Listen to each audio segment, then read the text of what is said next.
بسم الله السلام عليكم ورحمة الله وبركاته. لما سومالوين ميل بدو هذيك جوكتان فلان مش كان عاوي يدين وضوء أنك بريان كبي مدحني كيستي الأورنجل صفوان قالوا ذا بيرك بين العالم الصومالي كل شيء واحد عابيني هي عمل شيطان أي يريدين إسلامك يا شريعة إسلامك أيان حجين يا دولة إسلاميات وفرسمي الصنف في عم بعصمين يا أفر هوينا وذكور سرية نكاسن كفى الله يرنا أنت أنا برنامج في جودجري واحد دونية بالمرة هوري أنا دلنا دعوتان فيديوك أنا وعن كم ذا ورياشي إذا عاد الراديو مقدشوا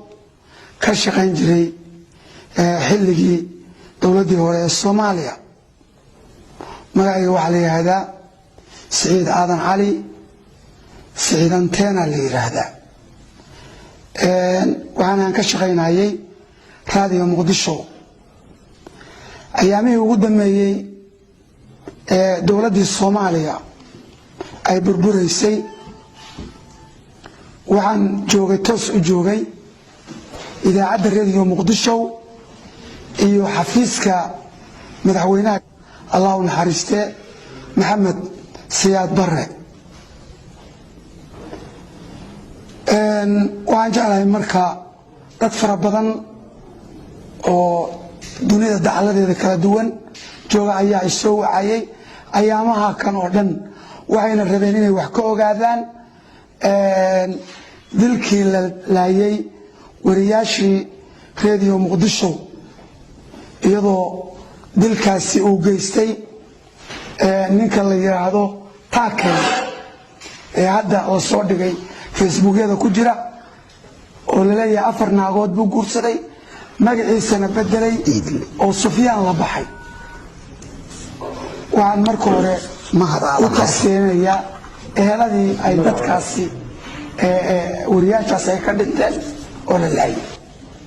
وعن مركا يدين بيانينيا نين كان سببتا ودي لدت كان ما هين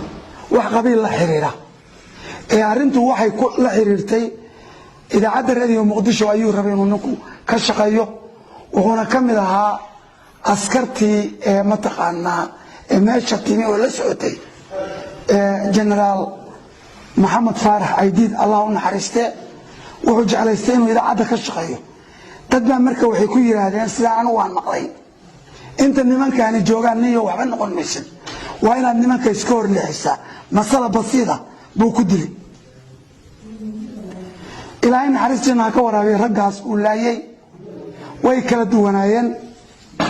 وكمدها أبو بكر محمد نور أبو بكر وريا اللورنجري ننفي عن بوها شيخال بوها وأنا نو ازديدسينا يا قبيل إن أنا أفكر كشيخو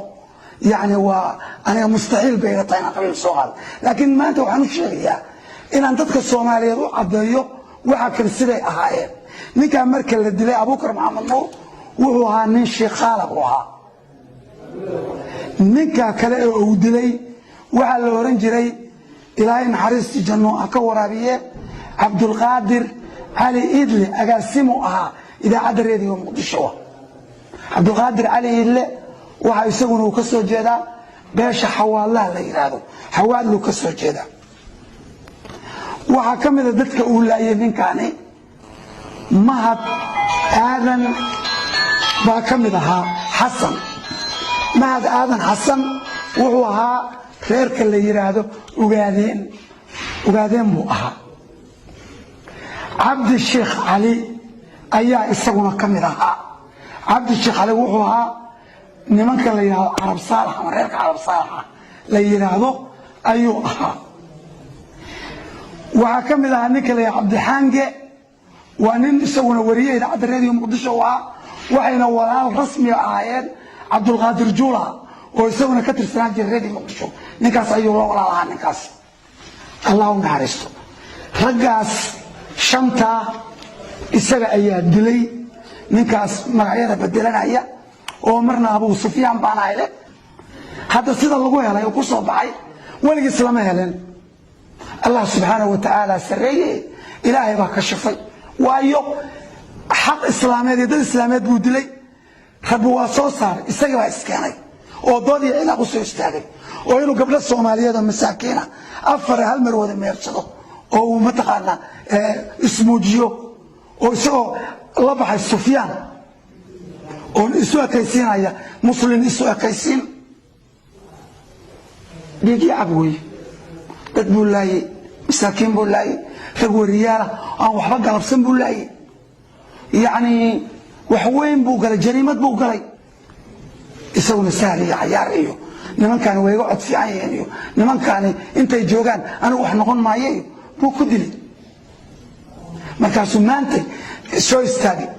oo maanta Soomaali wuxuu sheegaya aan leeyahay maxkamadda loo keeno shariicada islaamku ay qabtana sida qabtana haloo dhaqmo ninkaas ninka aad arkaysan waxaa la yiraahdaa magaciisa Saciid Aadan Cali Ateer wuxuu ka shaqeeyaa degmada Bayla oo uu ka yahay gudoomiye waxaana ku taala gobolka Bari iyo dhanka Boosaaso ninkaas sida daawanaysa wuxuu cadeynay oo ahaa afkaarta iyo ficilada ninka bariyaha ka dambe lagu soo eedeynayay ahayd inuu gacan ku dhiig leeyahay una dilay alla dabarka beelna afar qof iyo ku dhawaad qaar kalena uu doonayay in hadda waxaan doonayaa nin kale oo isaguna intaana ka hor dhicin barnaamijka aan faalaheena soo bandhigin nin kale oo isaguna goobjoog ah meesha ninka kan wuxuu ka dilay oo shaqaalaha kamid ah waliba la ajli isagana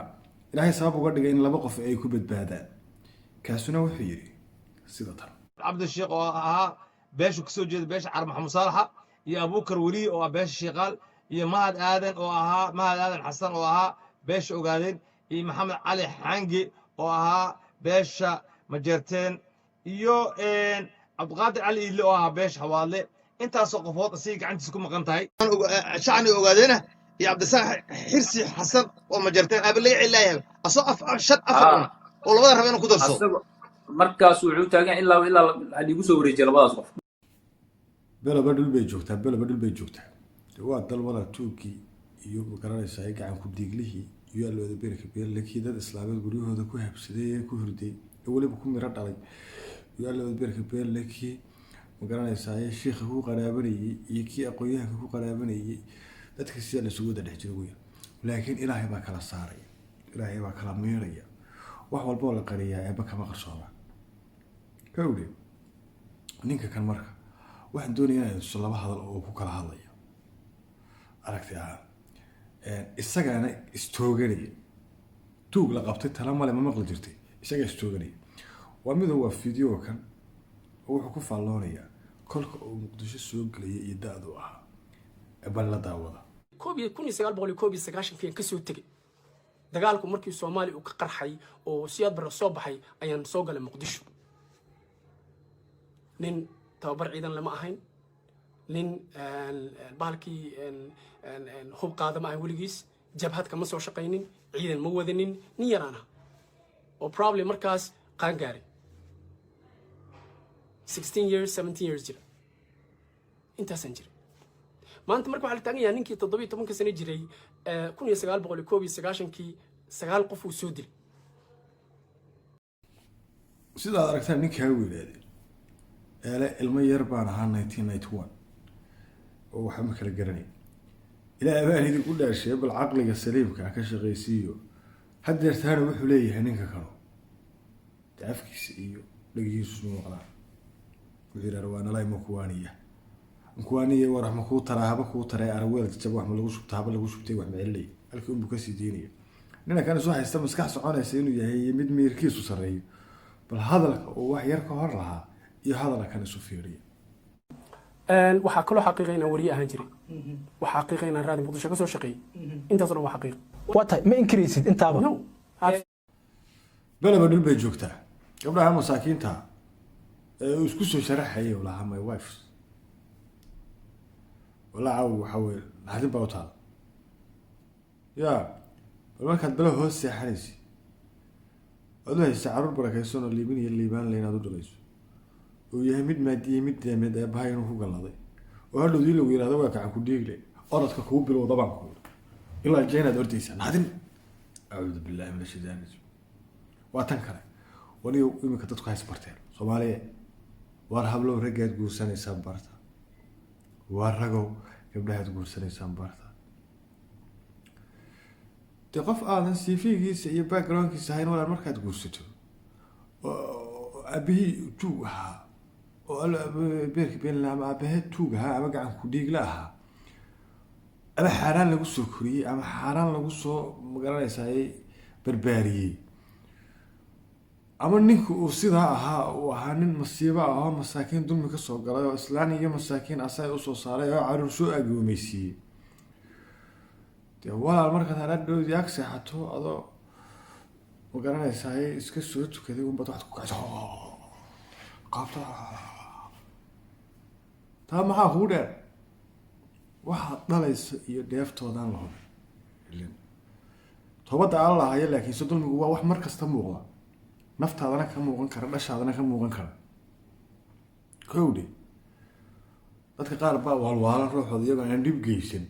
dhibaatooyin kusoo dhacay aawadii maskaxi aysan joogin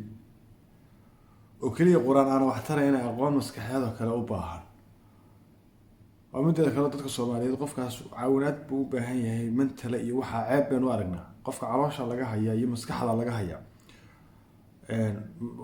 waxaa u daran iyaga maskaxda laga hayaa dhimasha u arkaan wayna u badan yihiin dadka soomaaliyeed marka waxaan dhihi lahaa hablow iyo wiilalow nooc walbaa tihiin walaadir qofka kan backgroundkiisa doon oo nolosheeda doon oo noloshiisa doon oo waxay soo qabatay fiiri oo waxay ahayd fiiri oo hubsiima halbaa la siistaa bal iminka hablaha yararka amasa nin inta sawiraantooda lasoo dhigay iminka ninaka la yiri waa gacan ku dhiig naxdin ka weyn miyaa jirta naxdin ka weyni ma jirto marka bulshada soomaaliyeed ee damqashada iyo dameer kale daa'inkay diinta uu siiyey ee dulqaadka u saaxiiba waxaa leeyahy waryaane war dalku waa ololay nooc walbaa wax ku beermay nooc walbaa soo maray nooc walbaana nool kowdhaa ha loo fiirsado tallaabada halkaad dhigayso horteeda balaad u fiirsado waxa kaaga imaan doona iyo siduu xaal noqon doono eebbaa oga caqligaaga kaasho barnaamijka inoo shisheer gareeyo